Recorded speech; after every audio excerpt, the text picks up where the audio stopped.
Yes, my friends, I'm back.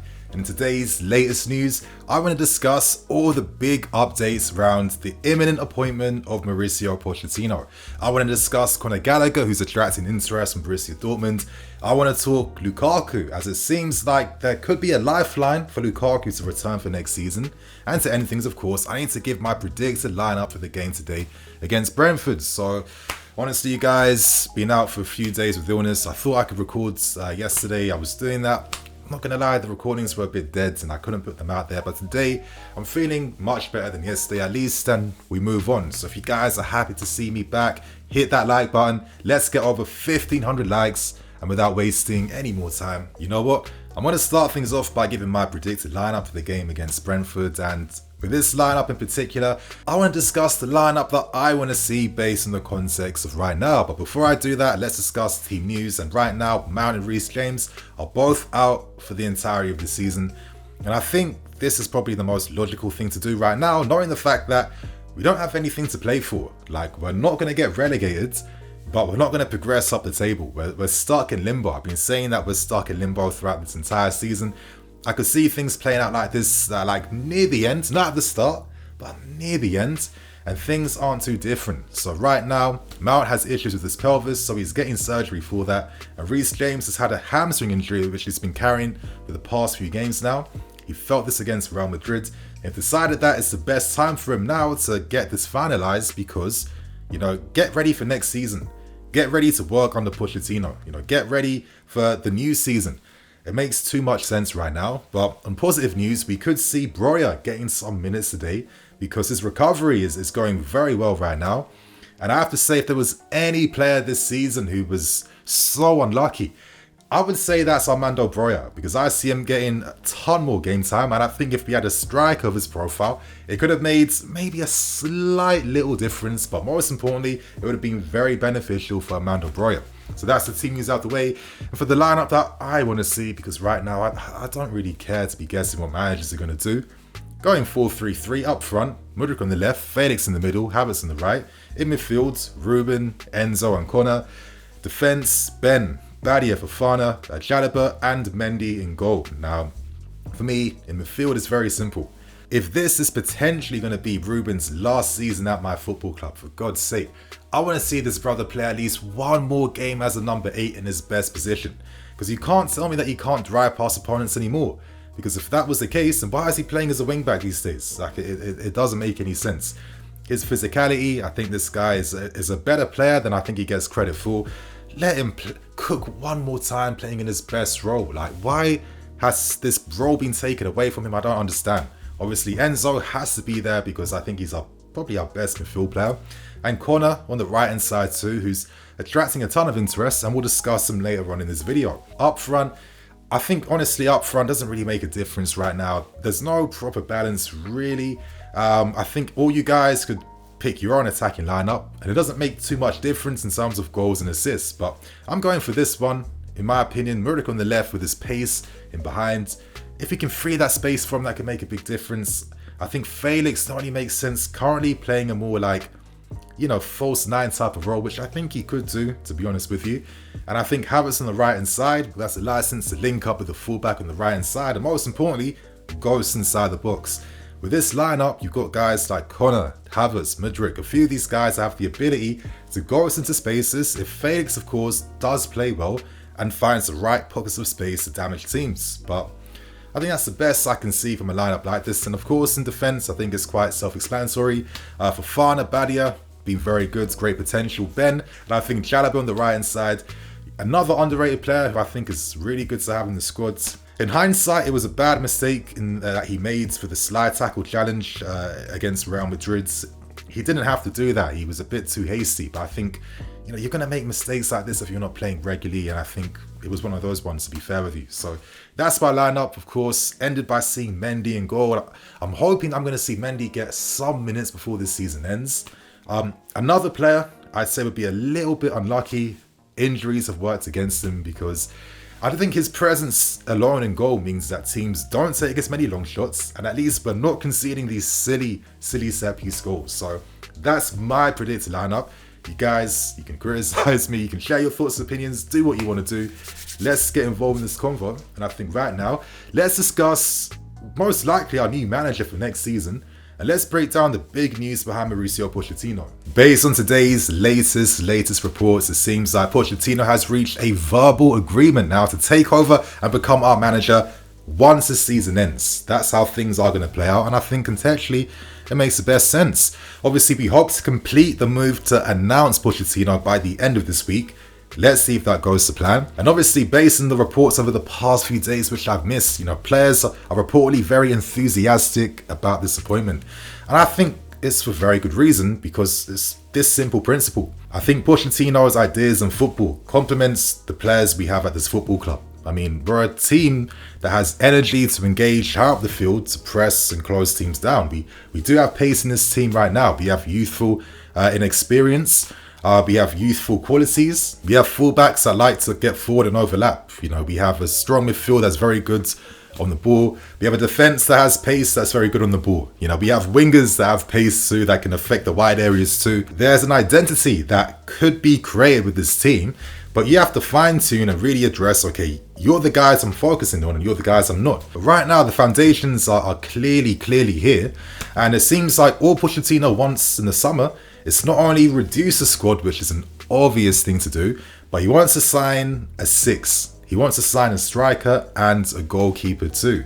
Now, in terms of a 6, I've always kind of felt, why hasn't Kante played a few more games as a 6? I've always felt like, why can't he transition to becoming like a Makelele type of figure? Because I think Kante is just so good at engaging, understanding danger, protecting the defense. Good on the board as well too. He can receive on the half-turn, he can do these things.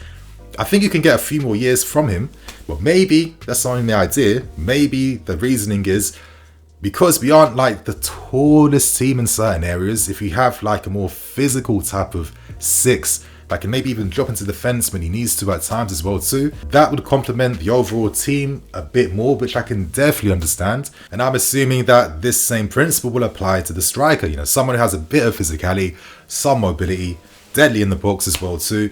We actually own that in Lukaku, and I'll discuss that story later on. But considering the players that are still to come in the summer, in Gusto and Nkunku, with the talent that we signed already, I don't think we need too many players that we need to sell a lot. Maybe just sign 3, max 4 positions, max 4. And I think we hopefully should be good.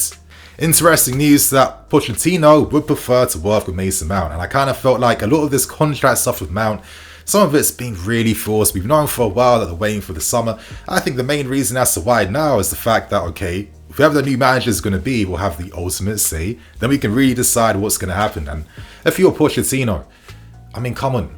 If Liverpool, if City, if clubs who play this particular style of football are looking towards Mason Mount and you're Pochettino, I mean, how is Mount not going to complement your ideas and what you want to do? So obviously it makes sense. And I'm always going to say this, yeah. Too often, I think in football, fans determine a player's value based on the role he has to play for in the system, based on what the manager tells him to do. But the role you're seeing these guys play doesn't reflect what the player is really about. It just reflects an aspect of his qualities. And I think Mason Mount, for me, is a proper 8. And he will become a special 8 because he can do things that other 8s can't do. And if he can have that role in the team, which could be the case under Pochettino, then this guy can finally maybe put some of the naysayers, down in the mud now. And of course, I'm going to be doing a predicted lineup video for how Pochettino can use the squad. Now that I've got my health back, you guys, I'm really pumped up to start making content again. Right now, Pochettino and his coaching team, a full-man coaching team, are finalizing all their contracts with the club. This is good news. It's good that he's not bringing in like 8, 10 different guys. I think we have good coaches here already. You just need a few more just to fine-tune and get the team to understand how you want to manage them and how you want them to play. But right now, it seems like Pochettino is set to become our new manager for next season. I think it's a very interesting one, a very probably smart decision. And for me, the most important thing is, what is Chelsea Football Club? And I think based on the talents we have, we're a high-pressing team that can engage further up the field. We have the pace on our side, the quality is on the ball. And I think Pochettino's ideas complements this youthful spirit that we have in the team right now. So share your thoughts and opinions. Expect a bigger video on this matter coming out tomorrow. I've already got it made. Stay tuned. And right now, let's end with the final 2 big stories. And let's talk Conor Gallagher. Because We already know that Liverpool and Newcastle are showing big interest in signing him this summer, but another big club is Borussia Dortmund, who are also entertaining looking at Gallagher. I mean, they probably know that Bellingham has a massive chance of leaving them this summer, and in terms of the profile, Conor Gallagher, for me, is like a top 8 level player. I think that's why so many top 8 level clubs across Europe are after him. That's why clubs in the bottom half of the table know they can't get him. And personally, I felt like players like Conor are really good to have in the squads. I think they really level up the competition. They keep the training levels very high because these guys are good enough to impact the team and play for them. But they have, of course, a higher caliber of player that they're competing against. And I have to say that Conor, from how he started the season to how he's ending it now, I'm not saying that he's gone up absolute levels, but I think in terms of like fundamental improvements, they have to be respected. I think when he first started the season, there was a lack of confidence in his game. Easy turnovers, getting easily dispossessed, wrong passing decisions. There was a sense of panic and not really knowing what he had to do or who he was in the team. But I think now, I think he's kind of grown mentally. I think that's been his biggest development this season. The confidence is there. There's an air of like a bit more authority compared to what he was showing at the start of the season. And I feel like there's this contentness now that he knows that there's more of a place for him in this team right now. And I think this all culminated in his recent performance against Real Madrid, where I felt like it was a very accomplished game, where he did the right things, played the balls forward when he had to, engage higher up the fields. He tried to create some moments for N'Golo Kante. Ideally, Conor would prefer to be in the positions Kante found himself in the game versus Real Madrid, but at least he was there to, of course, fashion something for the team. And I think he didn't look out of place. He didn't look like he was a level below. And I think that's a good sign of development and improvement, to be fair. Maybe in a different season, if he wasn't used as like, in a two-man midfield sometimes, midfield 3 at times, as a wing-back at times, as an attacking mid. The stuff that we've subjected all our young players to, just playing in any position with no continuity, no sense of direction or anything like that. No one is going to master their potential by being used that way. I find it interesting that we have a ton of goal-scoring midfield players like Conor, Mount, Enzo, all these guys, but we never utilize these qualities in our system. So I guess it's no surprise why many top 8 clubs see the potential behind Gallagher. How he presses, how he defends, how he attacks.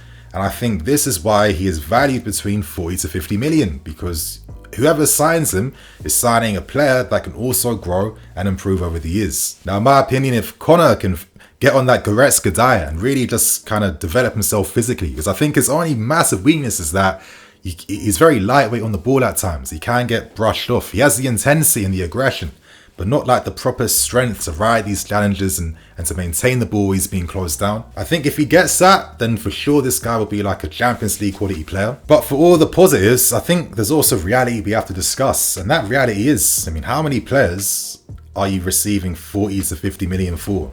How many players in every market, every window are going for that fee and that figure? Not many.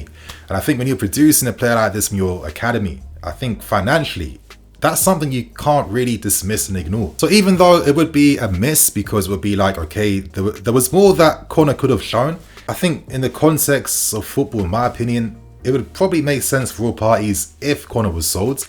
And I think this is testament to Cobham. This is why Cobham seems one of the top academies in the country, because you know that if your kid makes it through, they're set to have like a great career in the game. Because if you're playing for a top 8 club at any level, that is still a massive accomplishment. And I think the reality is that if Conor was to go, we do have understudies that could benefit from having more minutes open up in the team with Conor being gone now. And I'm looking at Cons, who's been regularly impressing behind the scenes in training. But again, like Conor, like everyone, he's used that position. Give this guy 1,000 minutes next season playing in a midfield 3. You're going to start seeing the potential. We shipped £20 million onto sign from Aston Villa. You're looking at guys like Andre Santos. You're looking at guys like Casado, who's growing more and more at Reading. I feel like this is an opportunity where maybe for all parties, it does kind of work out. And we have the talent behind now that could benefit from minutes being opened up now. Thoughts and opinions, of course, share yours. And right now, let's end things with the final big story. A report suggests that Lukaku has been offered a lifeline to return back to the football club, and it's ultimately going to be Lukaku's decision. Now, again, I'm going to give my thoughts and opinions, but please, if you're listening to me, don't think I'm speaking for everyone. I only ever speak for myself here. I just want to keep that clear, because I think you guys know what I'm about to say. Even back with all the whole drama and stuff happening with him and Tuchel in that interview, at the time, I just didn't personally think it was as crazy or as deep as it was made out to be during that time. And so what if Lukaku and Tuchel didn't have a great relationship? I mean, Tuchel's not at this football club anymore. Right now, for me, it's different rules, different everything, different players, different manager, and different opportunities. I think Lukaku has to definitely really think about this. But I think currently, now that he's finally getting control of his body weight, because when he has injuries, I just think with his physiology, naturally he's going to get a bit bigger. When he's at his optimum weight, you see the real Lukaku, and the guy is 29 years old. He's in his prime. Already we're seeing 6 goal contributions in the past 6 games. And I think 2 games before, he scored a hat-trick with the Belgian national team. He's showing that as the season's ending, the real Lukaku is actually coming back. And for a team like us that has FFP woes, that I think will find it very difficult to sign like an Osimhen or a top striker. We're not good enough where we can just dismiss Lukaku. And I think it's the right thing to open the door of opportunity. For me, I actually, in hindsight again now, I definitely kind of agree with Lukaku's stance. I mean, if it was my 3rd time trying to make it at my boyhood club, and again, you're disappointed because your expectations for how things were promised to you, again, don't end up being that way, you're going to be frustrated at your big age right now. You're thinking, I left Inter, I was absolutely loving things. I was persuaded to, take the dream one more time to see if it happens, given this assurance, that assurance. And then at the end of the day, Tuchel had absolutely no idea how to lose Lukaku. I don't care what anyone says. He didn't know how to use him. And if you're Lukaku in your prime, you're going to be frustrated. And I understand that. I'm always going to say, you're telling me that we didn't even see him playing up front with Werner more regularly or with Kai Havertz more regularly. There was possibilities to try and unlock him, and they were never explored. We effectively were using him to pin back defenders for no reason when there was no way to even give the ball to him, and there was no guys playing off him. So I'm sorry, Tuchel used him absolutely wrong. But I think now, with new opportunities on the horizon, this could be a fresh start for everyone. And I think Lukaku, with his mobility, his goal-scoring prowess, because he doesn't need 10 shots to score a goal yet, that experience too with this team, knowing the fact that there was no real bad blood with any teammates before he left too, from what I've heard, something could happen here. But ultimately, it falls on Lukaku to decide what's best for him. And we'll see what happens, in my opinion. But that's only my thoughts. But all I'm going to say is that I remember once Hernan Crespo signing for us with big money, leaving things for family reasons to go back to Italy, coming back and being successful as well. And it's only a hunch. There's no proper reason I can give you, but I kind of feel like I could see Lukaku doing a Crespo basically if he was to come back. So my friends, and that I'm going to wrap things up, keep things moving. Thank you for watching. I'm the EFC. This is BlueLionsTV. I'll catch you guys later with some more videos. Cool.